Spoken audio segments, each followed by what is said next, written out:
Video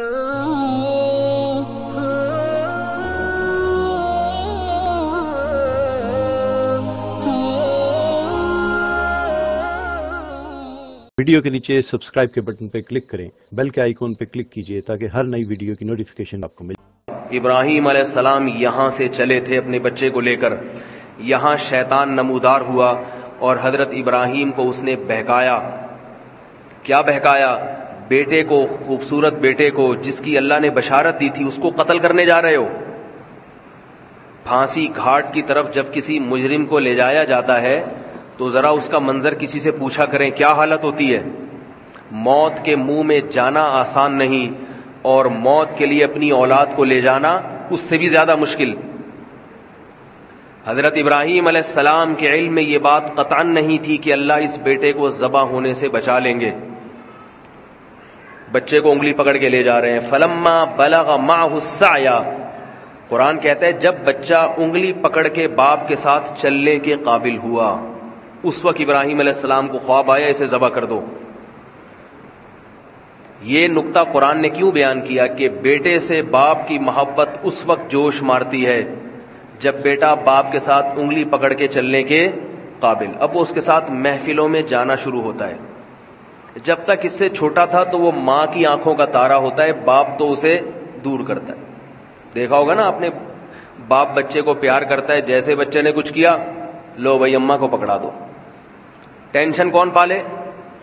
ماں پالے۔ لیکن جب وہ کیا ہوتا ہے، بچہ انگلی پکڑ کے باپ کے ساتھ چلنے کے قابل ہوتا ہے، پھر باپ کی آنکھوں کا تارا بنتا ہے۔ اللہ فرماتے ہیں فلما بلغ معه السعی، جب وہ بچہ انگلی پکڑ کے باپ کے ساتھ چلنے کے قابل ہوا، محفلوں میں جانے کے قابل ہوا، تو اللہ تعالیٰ نے ابراہیم علیہ السلام کو 3 دفعہ خواب دکھایا، عرفہ کے دن اور بقرعید کے دن، اور اس سے ایک دن پہلے 8 ذی الحجہ کو 3 خواب آئے کہ اس بیٹے کو اللہ کے نام پہ ذبح کر دو۔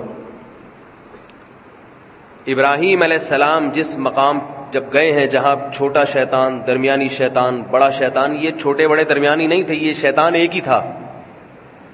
لوگ سمجھتے ہیں یہ ذرا کم کوالٹی والا شیطان ہے، یہ تھوڑا سا مہنگا والا ہے، یہ زیادہ بہکاتا ہوگا، یہ تھوڑا سا جاپان سے منگوایا ہوگا یہ والا شیطان، یہ زیادہ خطرناک ہے۔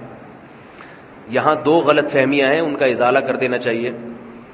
ایک تو یہ کہ چھوٹا بڑا شیطان صرف ایک علامت کے طور پہ، کیونکہ وہ تینوں ایک ہی جیسے ہیں تو خلط ملط نہ ہو جائے، یہ اس لیے بیان کیا جاتا ہے۔ دوسری بات یہ کہ وہاں شیطان عملی طور پر موجود نہیں ہے، وہ پتھر ہے جو تبدیل ہوتا رہتا ہے، وہ ایک نشانی ہے پتھر کی، یہاں تھا شیطان، تاکہ رمی کرنے میں آسانی ہو۔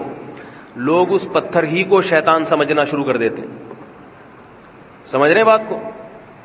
لوگ کیا کرتے ہیں، لوگ سمجھتے ہیں کہ یہ پتھر جو ہے نا یہی شیطان ہے، وہ شیطان نہیں ہے پتھر، بلکہ وہاں شیطان نمودار ہوا تھا حضرت ابراہیم علیہ السلام کو بہکانے کے لیے۔ حضرت ابراہیم نے شیطان کو کنکریاں ماری، کنکریاں، دوبارہ نمودار ہوا، دوبارہ کنکری ماری، تیسری دفعہ نمودار ہوا، تیسری دفعہ کنکری ماری، اور مینا میں اپنے بیٹے کو لے جا کے لٹا دیا۔ فلما اسلما وتلہ للجبین، فرمایا جب دونوں باپ اور بیٹے فرما بردار بن گئے اللہ کے حکم کے سامنے اور لٹا دیا پیشانی کے بل، اللہ تعالیٰ کی طرف سے وحی آئی، وفدیناہ بذبح عظیم قد صدقت الرؤیا، اے ابراہیم تو نے اپنے خواب کو سچا کر دکھایا، اللہ کو تجھ سے تیرا بیٹا ذبح نہیں کروانا، اس بیٹے کی نسل میں تو محمد صلی اللہ علیہ وسلم نے پیدا ہونا ہے، یہ کیسے ذبح ہو سکتا ہے؟ یہ بیٹا ذبح نہیں ہو سکتا، یہ تو دعاؤں سے آپ کو دیا گیا ہے۔ ابراہیم علیہ السلام نے بیت اللہ کی تعمیر کے وقت دعا مانگی تھی کہ میری نسل میں ایسے پیغمبر کو پیدا کر، یتلو علیہم آیاتک ویعلمہم الکتاب والحکمہ، جو تیری آیات ان کو پڑھ کے سنائے اور کتاب و حکمت کی ان کو تعلیم دے۔ اس کی نسل میں اس پیغمبر نے آنا ہے، یہ بیٹا ذبح ہونے والا نہیں ہے۔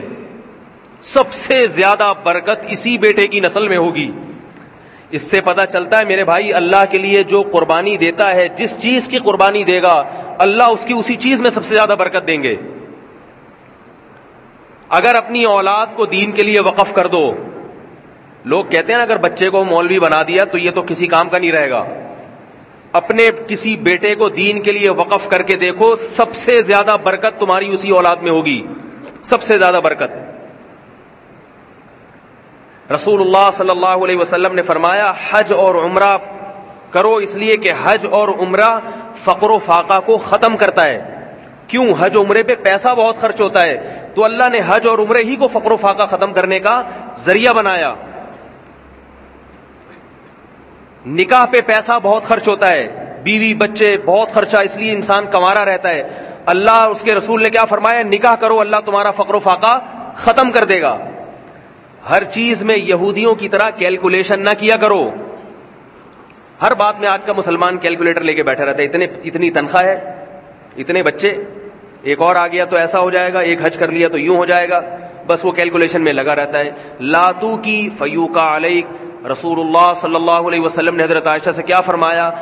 گن گن کے اور روک روک کے خرچ نہ کرو، اللہ بھی تمہیں روک روک کے دینا شروع کر دے گا۔ اللہ بھی پھر یہ دیکھے گا کہ تیرا ایک پیٹ ہے، تجھے 2 روٹیوں کی ضرورت ہے، اتنا کافی ہے بس، باقی مال میں برکت ختم کر دیں گے اللہ تعالیٰ۔ اگر مال دیا بیماریوں میں اڑوا دیں گے۔ 10 لاکھ تنخواہ ہے اور 9 لاکھ اس میں سے بیماریوں پہ جا رہا ہے، بچوں کی فیسوں پہ جا رہا ہے، کیا فائدہ ایسی زندگی کا میرے بھائی؟ تو ابراہیم علیہ السلام نے اپنے بیٹے کی قربانی دی، اللہ نے اسی بیٹے کی نسل میں سب سے زیادہ برکت دی، سب سے زیادہ برکت۔